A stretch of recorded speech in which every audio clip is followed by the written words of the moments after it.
Hi කාමුදාලාට මං හිතනවා ඔයාලා හැමෝම හොඳින් ඇති කියලා. ඉතින් මං අද හදාගත්තේ මාළු මිරිස් පිරෝමක්. මේක අපිට හවස තේ බොන වෙලාවට වගේම බත් එක්ක උනත් එකතු කරගන්න පුළුවන් හරිම රස කෑමක්.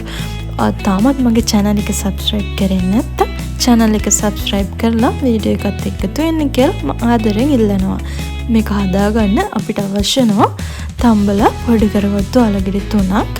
ඒ වගේම ලුණු, සුදු ලුණු, කරපිංචා, සූදුරු චුට්ටක්. ඒ වගේම අපිට මේකට අවශ්‍ය වෙනවා ටිකක් ලොකු මාළු මිරිස් කරල් කීපයක්. පළමුවෙන් අපි මේක අවශ්‍ය ෆිලින් එක හදාගමු. මම භාජනයකට තේල් ටිකක් එකතු කරගත්තා. ඒකට මම පළමුවෙන්ම ලුණු, සුදු ලුණු ටික එකතු කරගෙන ඒක රන් පැහැවෙනකම් බැදිද්දි මම ඒකට එකතු කරගන්නවා කරපිංචා, ඒ වගේම සූදුරු ටික. අපි මේ ටිකත් හොඳින් බැද ගන්න ඕනේ.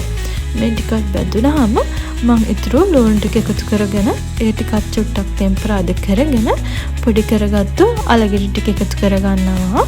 ඒකට මම ගම්මිරිස් තේ හැඳි කාලක්, කැලමිරිස් තේ හැඳි කාලක්, ඒ වගේම ලුණු තේ හැඳි භාගයක් එකතු කරගෙන මේක හොඳින් මික්ස් කරගන්නවා.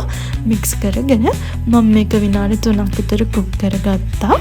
දැන් අපි අපේ මාළු මිරිස් කරල්ල තියෙන ඇට ටික ඉවත් කරගන්න ඕනේ.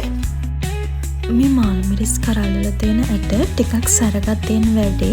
ඒ නිසා අපි මේ පිරෝම හදද්දී මාළු මිරිස් වල ඇට ටික ඉවත් කරලා තමයි එකතු කරගන්නේ. ඔයාලා මෙතනදී ඇට ටික ඉවත් කරගද්දී පරිස්සමෙන් ඉවත් කරගන්න. මොකද මාළු මිරිස් කරල කැඩලා යන්න පුළුවන් නිසා. දැන් අපි මේ ඇට ඉවත් කරගත්තු මාළු මිරිස් කරල ඇතුළට අපි හදාගත්තු අලමාරු පුරව ගන්න ඕනේ. මෙතනදී ඔයාලා හැඳි මිටි පාවිච්චි කරලා මේක පුරව ගන්න. එතකොට මාළු මිරිස් කරලට මේක පුරව ගන්න ලේසි. කැඩෙන්නේ නැතිව මේක අපිට පහසෙන් පුරව ගන්න පුළුවන්. මාළු මිරිස් කරල හැමතැනටම අලමාරුව යන විදිහට ඔයාලා මේක පුරව ගන්න. ඒ වගේම මේක ගොඩක් ඔයාලා මාළු මිරිස් කරලට මාළුව පුරවන්න යන්න එපා. එතකොට අපි මේක බැදගනිද්දී මාළු මිරිස් කරල පුපුරන්න බලනවා. ඒ නිසා මේක සාමාන්‍ය ප්‍රමාණයට මේ වීඩියෝ එකේ පේන විදිහට මාළුව පුරව ගන්න. දැන් අපි මාළු මිරිස් කරල ගා ගන්න අවශ්‍ය බැටර් එක හදාගමු. මම එතනදී පාන් පිටි මේස හැඳි 4ක්, ඒ වගේම ලුණු කුඩු චුට්ටක් එකතු කරගෙන මේකට වතුර එකතු කරගෙන හොඳින් කලවම් කරගන්නවා. මෙතනදී වතුර චුට්ට එකතු කරගෙන මේක උකුල් ද්‍රාවණයක් වෙන විදිහට මම හදාගන්නවා. ඔයාලත් මේ වීඩියෝ එකේ පේන විදිහට උකුල් ද්‍රාවණයක් එන විදිහට වතුර ටික ටික එකතු කරගෙන මේක හදාගන්න. දැන් අපි මාළු මිරිස් කරලේ මේක හොඳින් ඇප්ලයි කරගන්න ඕනේ. මම මෙතෙන්ද හැන්දක් පාවිච්චි කරා. එතකොට අපිට මේක මාළු මිරිස් කරලට ලස්සනට ඇප්ලයි කරගන්න පුළුවන්. මාළු මිරිස් කරල හැමතැනම මේ බැටර් එක යන විදිහට ඔයාලා ඒක ගා ගන්න ඕනේ.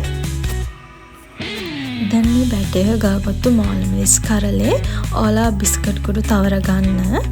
මම මෙහෙම බිස්කට් කුඩු තවරගත්ත මාළු මිරිස් කරල දෙපාරක් බිස්කට් කුඩු තවර ගන්නවා.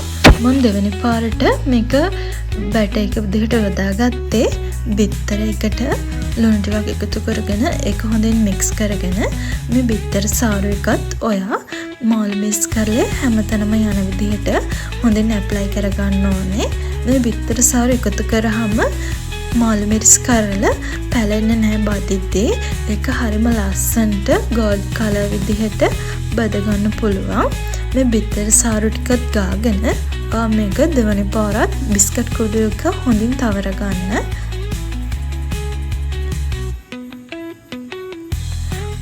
එකතු කරගන්න හැම මාළු මිරිස් කරලෙම මේ විදිහට බැටර් එක බිස්කට් කුඩු ගා ගන්න.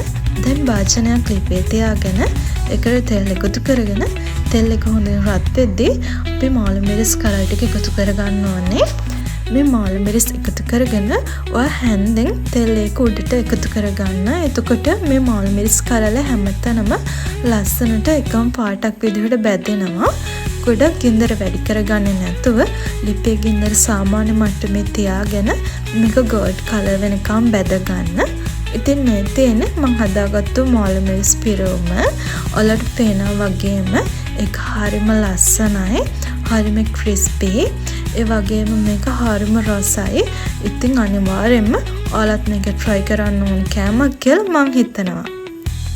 ඉතින් වීඩියෝ එකත් එක්ක එකතු වෙලා හිටියට ඔයාලා හැමෝටම ස්තුතියි. මගේ channel එක subscribe කරන්න කියලා ඔයාලා හැමෝගෙම ආදරෙන් ඉල්ලනවා.